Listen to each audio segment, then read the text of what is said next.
So then he gets into a section called pay issues. And this is where it starts getting real. So he wrote 2 entire suites, Super Gore Nest and Mars Core, those 2 levels. And those were used in the, that music was used at QuakeCon to show off the game, at the premiere of the game in 2018. And then they rejected those songs afterwards. They rejected that music. And when music gets rejected, you have to replace that in terms of your minutes.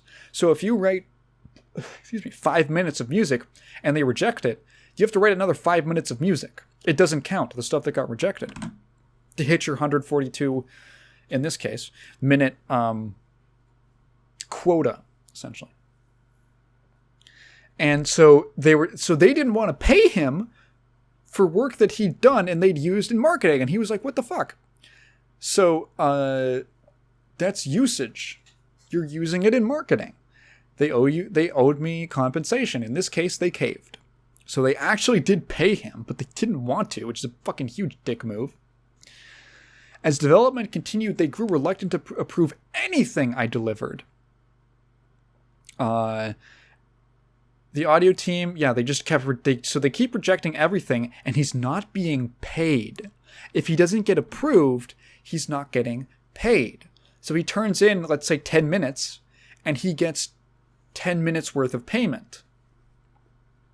Let's say, $5 a minute, he's going to get $50, let's say. So if they're rejecting it, he's not getting paid. He went 11 months without being paid once by them because of this. And he is just working these just back-to-back all-nighters for months, and everything he's doing is getting rejected. And whenever he tries to bring up anything, the management just says, yeah, it's because you're fucking bad at your job. Why are you so bad at your job? Why aren't you doing what we want? I can't even conceive how frustrating and awful this is. This is just, like, why? It's borderline malice. And then things get worse, as he writes. The Doom Eternal soundtrack announcement. So remember, like, at the beginning of this when I mentioned that the in-game score and the OST are separate projects with different contracts? Yeah. So in 2019 at E3, they get on stage at id and they announce that the deluxe collector's edition, whatever it's called, the special collector's edition, which will include Mick Gordon's original Doom Eternal soundtrack and OST. When that was announced, they had not signed a contract for an OST. In fact, they hadn't even approached him about doing an OST. They hadn't told him that they were even going to announce this. He found out because of the reporting on it. He found out like how Sakurai found out he was going to develop Brawl. He's like... So his reaction is pretty reasonable. He goes, huh? What the fuck? Because they started selling pre-orders immediately. So he says, hey, so, like, people are paying for this thing with the expectation that they're going to get a thing, this other thing. And that other thing doesn't exist, isn't being worked on, and in fact, will not even start being worked on until you give me a contract. Because he'd been burned in the past working on another Bethesda game where they signed, they wanted him to do an OST. He did it without having a contract on good faith. And then when it was basically all done, they said, yeah, we're not going to use that. So fuck off. And then he never got paid. So he learned a very important lesson from that, which is don't do work without a contract. Because they're going to try and fuck you over. Maybe they won't. But just in case, you can't trust them. I mean, he even goes on to say that, like, he mainly has an issue with id Software management, and specifically Marty Stratton. Apparently, there was lots of other people at id who were just wonderful, which is nice. But, like, management was going to try and fuck you over. So, he's not going to start work on this. And he's like, hey, yeah, as of now, this thing is not going to exist. And you're taking people's money for it. So, do you think that's a bad idea? That seems like a bad idea. Pretty sure people are going to have a bad reaction when you fail to deliver on this promise that was literally impossible. Oh, and yeah, he even says E3 events are planned out months in advance, well-rehearsed and carefully managed. But nobody thought to discuss the OST with me in any way whatsoever. I learned about it in the media. So he basically sends an urgent message to them saying, you've put me in a very difficult situation. We need to speak immediately. And Marty Stratton comes back and says, no.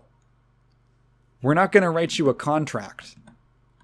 We're not even going to entertain a discussion about the OST because it'll be a distraction from what you really need to be doing, the in-game score, which, you've been kind of fucking up on, Mick. And Mick is like, what? There's no way that you can't see the issue here. And Marty just, no, I'm not having this conversation. And then just closed. Just fucking left the talk. And then pre-orders sold out in days. So he's like, okay. And so this is a really fucking asshole thing to do to somebody. Because to go so far as to call it Mick Gordon's Doom Eternal OST is that's like personal. Like you're putting his name on it. It's like sabotage. There's like malice in here. So development continues. He's not getting paid. And he's like, there's no fucking way I haven't met my minutes thing. Are you really rejecting everything? And then they would take other stuff that they'd already accepted and then reject it and ask new things.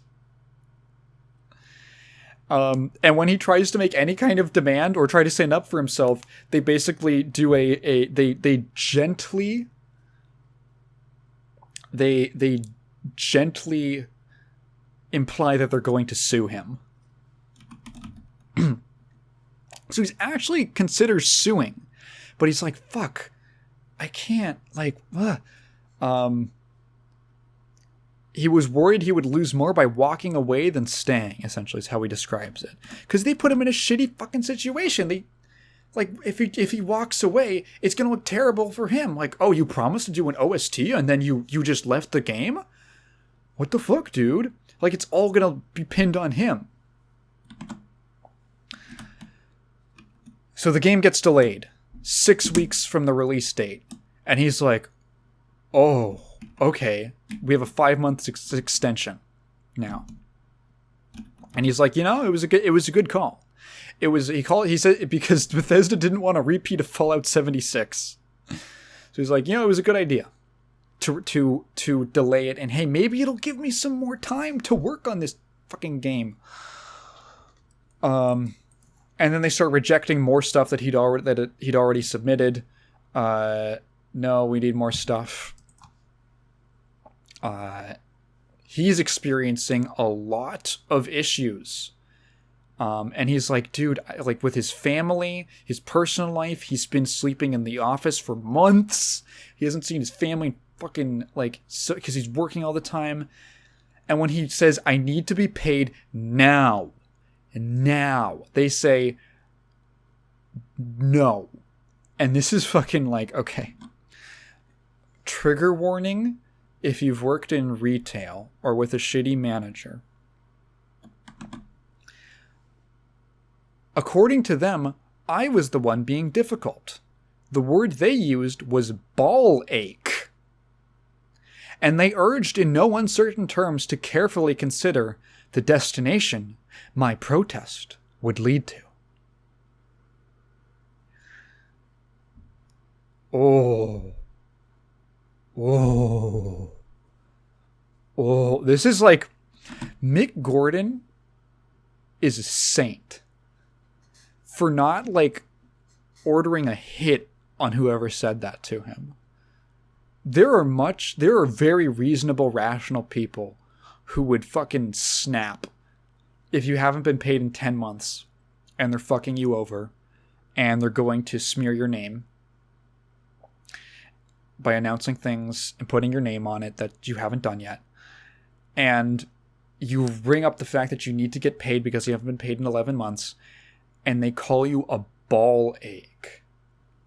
I would rip that guy's fucking head off if he said that to me. I'm trying to even think of the last time I've lost my temper. It's been a really long time. That would make me do it. That would make me fucking...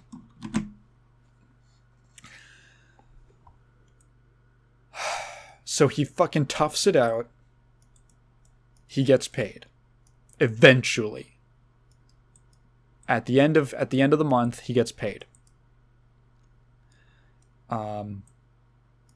He says, I finished the project feeling unhappy, empty, and in a state of anxiety. I crunched for 2 years straight thanks to a rigid, brutal music schedule that attempted to finalize the score before the game was ready for it. Pay disputes, project uncertainty. I understand this approach was supposedly intended to elicit an efficient performance, but in reality, it was spectacularly inefficient. By the end of the project, I delivered more than double the minutes stated in the contract. So they were like, "Oh, it'll be so easy. We'll just have all the music done at the start, and it'll be so efficient." And in fact, he ends up wasting half of the minutes. Unbelievably inefficient. So the game comes out, and it's well received. It sells well. People were like, wow, you got a great soundtrack, dude. So where's the OST? And we get to the section. Still no OST deal. With the in-game score out of the way, Marty had no excuse for holding me back from the OST, and I raised the issue again. I tried to appeal to reason, concluding that if I began work immediately, I would have equal time to produce the Doom Eternal OST as I did for the Doom 2016 OST. So he's like, okay, I can start work right now, and I can pump out something of the same quality as the last game, and if I just start like immediately. I didn't receive a reply. Just silence. Now, once the game came out, something else very interesting came to light to Mick. You know all that music that had been rejected by id Software? Yeah, turns out they didn't actually reject it. They said they rejected it so that he could write more minutes, but they actually secretly kept it. And they used all of it. They used all of the music he wrote for them. Double the amount he was contracted to write. And they used all of it. And he was paid for half. And he starts to realize that them rejecting all of that music he sent to them and just so haphazardly, like rejecting stuff they'd already accepted, which didn't make any sense. It was all a plot. It was all a little scheme. Basically, they'd signed a contract for 142 minutes. And as the game's development wore on, they realized, as the scope just totally blew up, that 142 minutes was not nearly enough. And instead of renegotiating some kind of contract thing to pay for more minutes, to, let's say double the amount of time, amount of minutes they were going to order from him to fit the scope of the game now, what if we just rejected the music he gives us, and then he has to write new music, and then we secretly keep the stuff that we said we rejected, and then we'll just use all of it, and we don't have to pay him more. Now, I feel like I shouldn't have to tell you that this is supremely illegal. It is obscenely illegal, and in fact, this is the thing that contracts exist for. It's so that this doesn't happen, that you get it in writing. So, they just did something illegal and hoped that they wouldn't get caught. Unbelievable.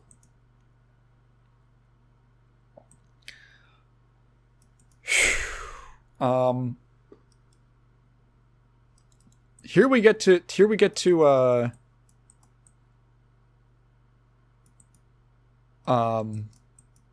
the rest of the OST saga. So at the beginning of 2020, they had been taking pre-order sales for 6 months. No OST deal. No contract. No response when he even tries to bring it up. And he's getting nervous. Because, hey guys, the game is going to come out soon. And we need to write a contract for this thing. The in-game score is done, so that distraction, quote-unquote, is done. So he decides, if it's not going to respond to me, I'm just going to go to Bethesda.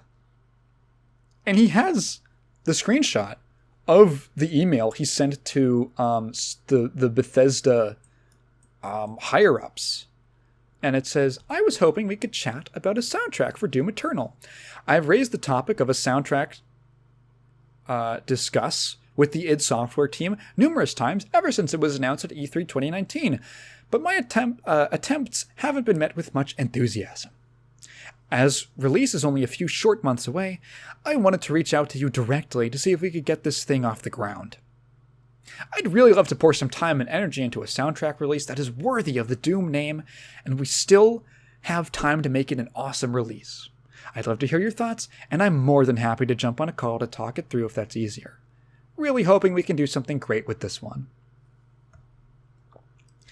And apparently Bethesda gets back to him pretty fast. And they're like, yeah, we'll write up a contract for the OST.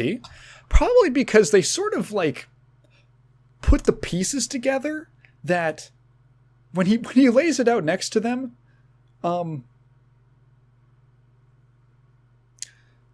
you announced it and there's no contract. I imagine they were like, hey, let's get something in writing.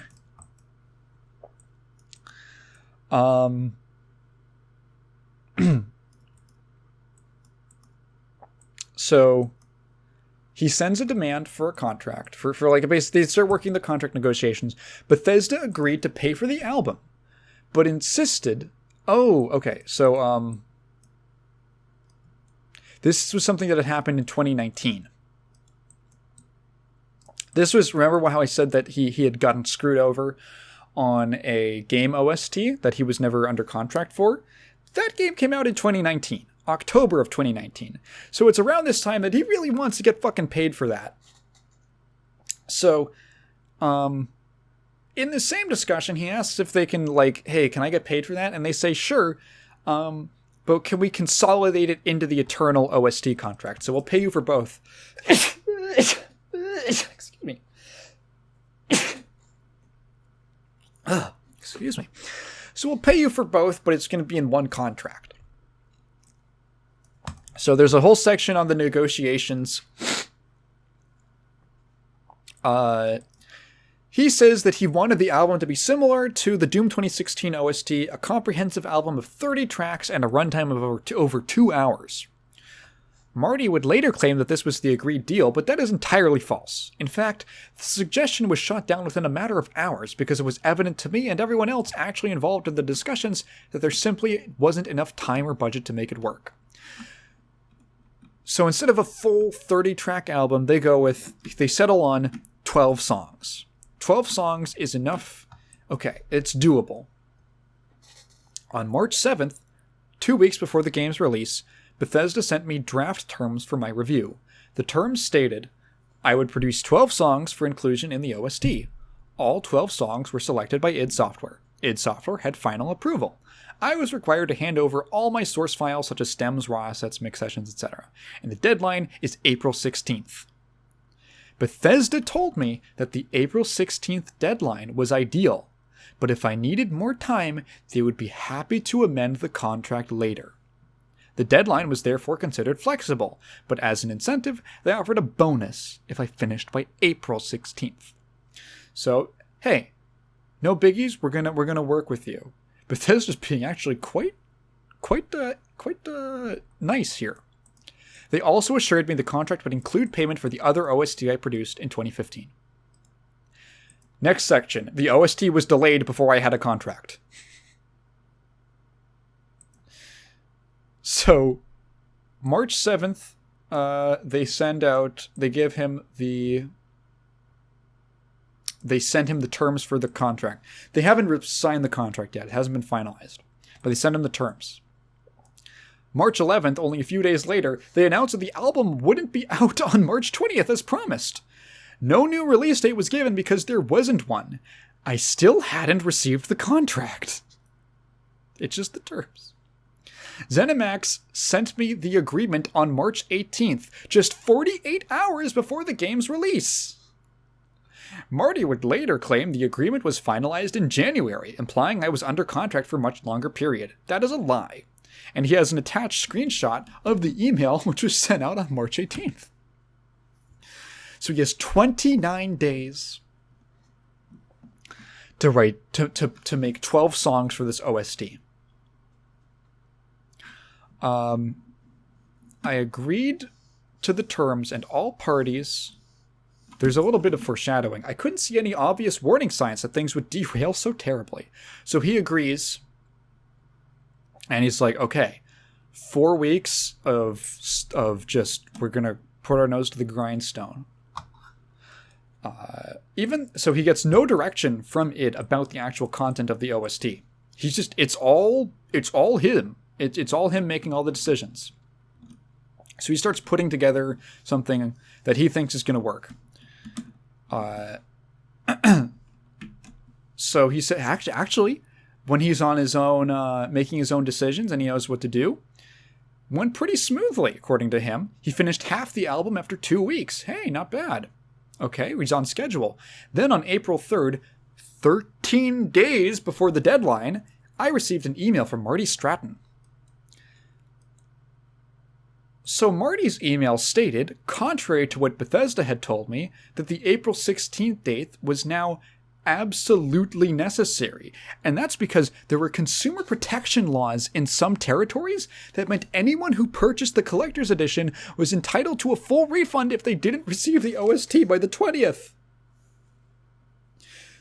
So there were regional laws where people could get full refunds on their pre-orders if it's not ready by the date they said it would be. It dawned on me that I was being threatened. Refunds meant financial losses.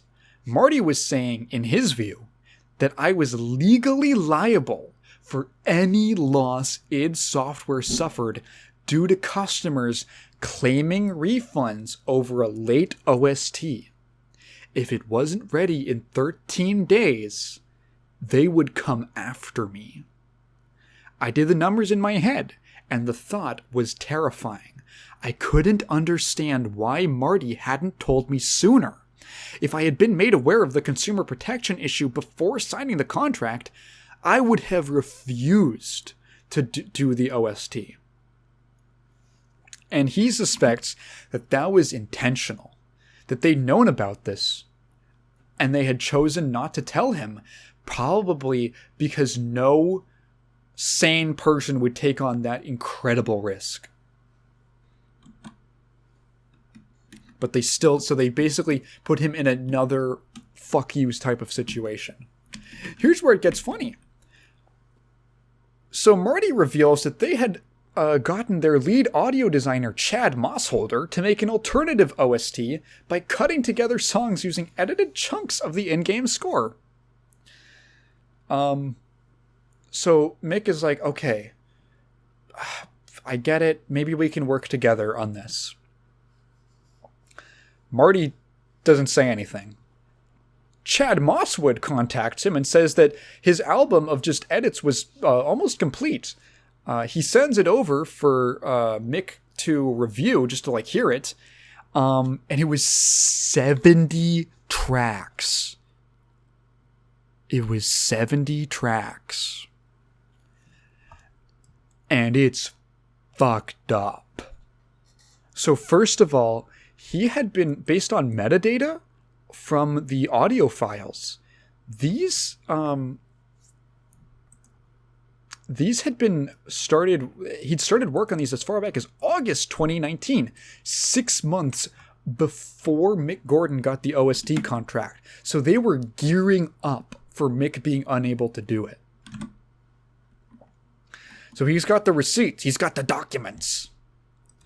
So he actually listens to the edits, and they're fucking bad.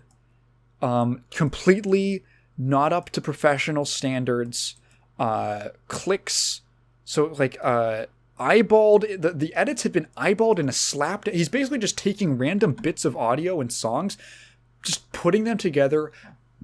Not even putting a basic crossfade to make them fade into each other. All these different sections, sometimes just layering two different songs on top of each other.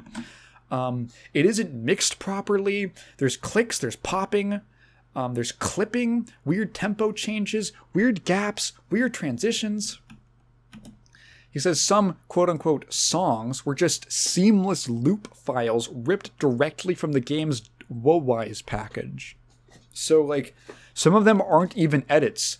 They're just the game looping. When you go on YouTube and you search for extended OST, it was that.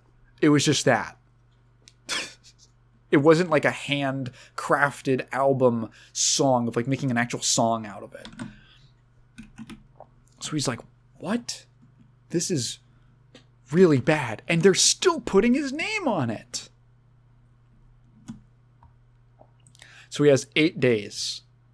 And he does not have time to fix Chad's OST. So he just tries to finish his OST.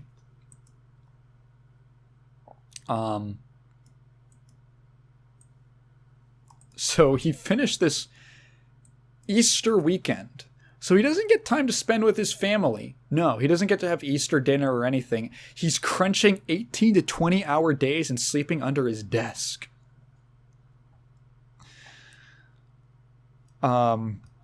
He has to get this done or they're gonna sue his ass to the moon. So the deadline's there. He sends it over. There is a issue where a computer issue had halted progress. He needed 4 to 5 hours to fix it and bounce the final track. So essentially just, okay, there's a little technical error in the 11th hour. Give me 4 hours or something and I'll fix it. Marty is not happy. He demanded an urgent group call across 3 different time zones to tell everyone he didn't want these 10 songs. He actually wanted other songs. And Mick is staring at him like, what the fuck? What the fuck, dude? Despite ample time, Marty hadn't given me any direction on the OST whatsoever, but now at the absolute last possible minute, he actually wanted to do something about it.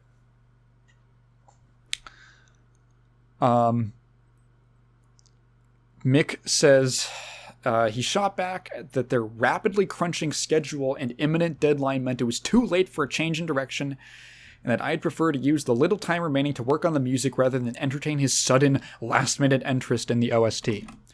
Marty says they're going to release Chad's version instead. He told me to hand over my tracks, and Chad would assemble the final OST. And he can't do anything about it because Marty has final veto power and complete creative control.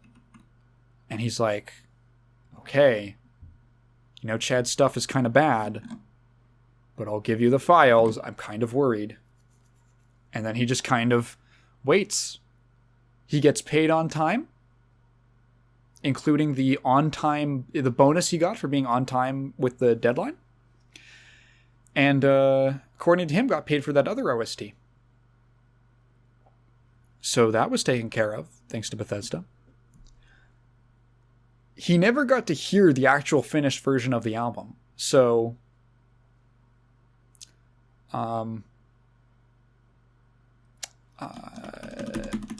the OST comes out, and it's fucked up. It's fucked up. Alongside so he says that alongside my direct contributions were an additional 47 tracks made by poorly editing together bits and pieces taken from my in-game score. They exhibited the same thoughtless disregard for basic music fundamentals that plagued the preliminary edits id Software showed me a week earlier. But in some cases, they'd actually been made worse. Just like complete sloppy mess. I was stunned at the ineptitude and couldn't believe what I was hearing. Track after track was full of real, obvious technical faults, mistakes, and errors resulting from careless editing. And he has a couple examples of why, and just like baffling decisions with a link to like track 24 with a clear like popping, and how there's just 2 songs that are not in the same time signature. Just a mess. And his name was on them. And not only is his name on this album, Chad is co-credited. Oh, thank God. And he kind of digs into Chad a bit. Chad didn't write, arrange, perform, record, or produce any of this music. He carried out a copy-paste job, cutting apart finished music and resaving it. For this, the proper credit would be considered music editor. Yet in some cases, such as Erdak, track 8, and Diag Renak, track 15, he did nothing but change the file name. So some of them were actually mixed tracks. And Chad didn't change anything about them except for what the title of the name was, and he gets put down as a composer.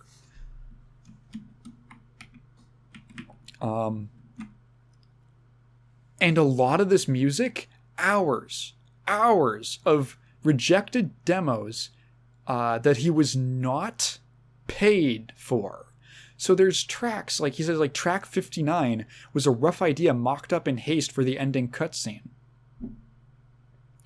This exact demo file was immediately rejected. In fact, Chad was part of the panel that rejected it.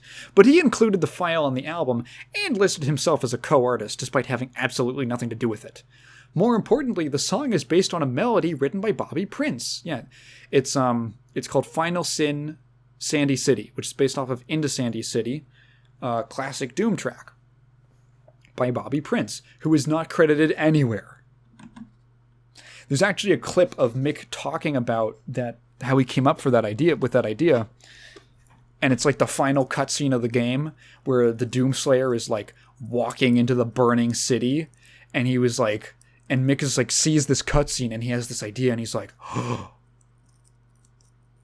this would be a perfect spot to reference into Sandy City. And he puts together like this little synth thing of the original melody, and then he lays over these like super heavy guitars, and it's like a fucking perfect idea.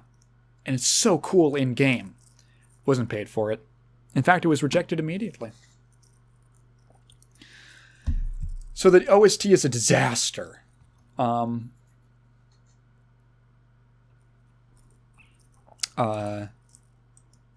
Mick says nothing. Mick says nothing besides besides just saying that like I mixed this song, I didn't mix these songs. That's pretty much as much as he says. And Marty's upset. And he says, why aren't you supporting the OST? It's giving us bad press. Here's another running theme of Marty Stratton using bad publicity that's his fault as a way to pin the blame on someone else who was not at fault. There's a funny... He basically says he wanted a joint statement that affirmed our commitment to doing something about it.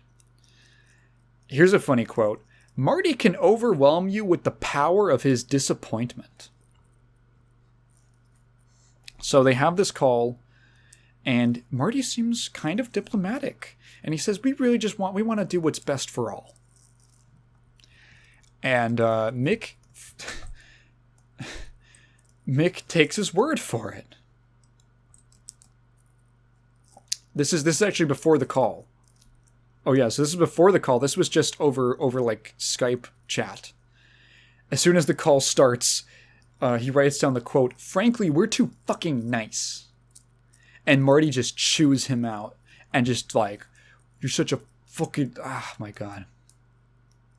And like, why are you attacking? And like, Mick is just saying like, okay, here's the problems that I had. And Marty's like, you're attacking us. You're making an attack. And I'm just trying to protect us. And threatening him with legal action. He put across the view that the act of me signing the contract had absolved him of any prior mismanagement that led to the situation in the first place. He accused me of lying when I told him about the email I received from Bethesda that contradicted him on the importance of the deadline. I forwarded him the email, but he ignored it. Seeming to forget I only received the contract 2 days before the game released, Marty rejected my assertion, quote-unquote, that id Software is always, quote, rushing things, and expressed frustration at the, quote, notion out in the public that they didn't afford me enough time to produce a better album. What a shithead.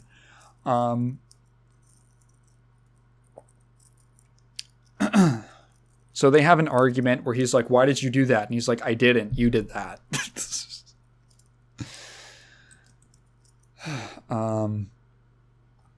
And Marty's just pushing the blame and saying that Mick needs to take full responsibility for how the OST came out.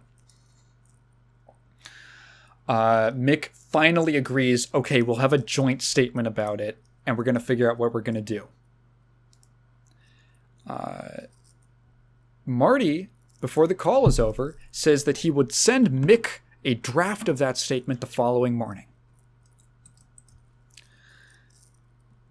That draft never comes, and in fact, Marty makes a post on Reddit, on r/Doom.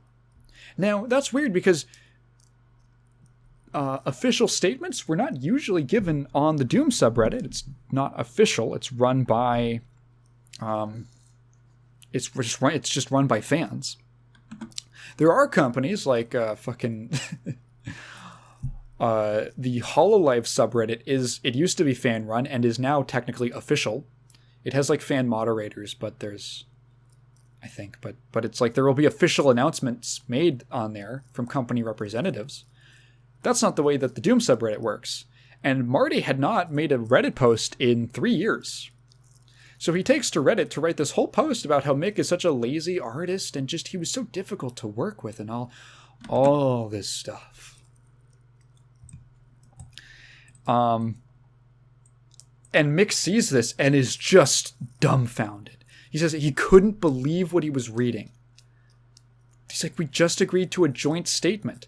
This is like, you're going to see, this is the point where Marty Stratton goes from incompetent to like evil. Like actual evil. Like he just lied to him and writes this whole post absolving himself of any fault, pins it all on Mick, completely misrepresents what kind of an artist Mick is to work with. Like if you've ever seen any documentaries or anything, like there's a KI documentary where they're talking about like the behind the scenes, or the Killer Instinct like behind the scenes, where Mick Gordon's talking about his composition process, and like the dude cares so much. He's the type of guy you want on your project because he's so dedicated. Stratton completely misrepresents him, and in such a way where it could actually discourage future employers from wanting to work with him because it paints him in such a negative light. And this is like spiteful. This is straight up. He said they would make a joint statement, never follows up, writes straight up lies. He just lies. And you know what that results in? Mick Gordon starts getting disgusting hate mail. Just let's see if there's a section. Just when I thought things couldn't get any worse, incidences of online abuse escalated at an alarming rate as Marty's Reddit post led to frustration over my alleged professional failure, and toxic gamers grew openly aggressive. They shared my personal details via message boards, including Reddit, which meant that abusers could now reach me in more ways than ever. They email bombed my inboxes, crashing the server and clogging my messaging services, crippling my ability to communicate. They harassed my other clients with attempts to get me fired from their projects. They called my phone numbers around the clock, screaming messages full of abuse. I began receiving specific expressions of violence, the content so vivid it made me sick, the torrent of abuse, telling me how to kill myself, how I'd be mutilated, how they would circulate photos of my body to traumatize my family, how my family would be murdered, how they'd hurt my animals, how they'd shoot up any event I attended, how I'd be raped to death, really started to wear me down in ways I couldn't previously imagine. Thanks, Marty. Thanks, Marty. Because he just lied. He just lied.